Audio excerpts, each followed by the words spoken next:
ఏష బ్రహ్మీ స్థితిః పార్థ నైనం ప్రాప్యం విముహ్యతి స్థిత్వా స్యామంతకాలేపి బ్రహ్మ నిర్వాణమృచ్యతి. తాత్పర్యము: పార్థ, దీనినే బ్రహ్మీ స్థితి అంటారు. ఈ జ్ఞానము పొందినవారు మోహాన్ని పొందరు. మరణకాలము లోపల ఎవడైతే ఈ జ్ఞానాన్ని సాధిస్తాడో వాడు బ్రహ్మ నిర్వాణ పదాన్ని పొందగలుగుతాడు. అంటే ఇక్కడ దేహభావాన్ని విడనాడి ఆత్మభావములో స్థిరపడిన వాడికి తనకంటే భిన్నముగా ఏదీ లేదు అన్న ఆత్మ జ్ఞానము సిద్ధిస్తుంది. బ్రహ్మానందాన్ని పొందుతాడు, బ్రహ్మస్థితిని పొందుతాడు, బ్రహ్మనిష్టను పొందుతాడు.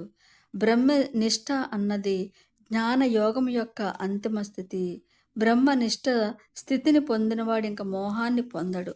మరణ సమయంలో కూడా బ్రహ్మనిష్ట ఫలించదు. మరణ సమయంలో కూడా బ్రహ్మస్థితిలో ఉండి బ్రహ్మానందాన్ని పొందుతాడు. మరి బ్రహ్మనిష్ట ఉన్నవాడికే యథార్థ జ్ఞానము కలుగుతుంది. ఆ యథార్థ జ్ఞానము వలన ఉన్నది ఉన్నట్లుగా, లేనిది లేనట్లుగా తెలుస్తుంది.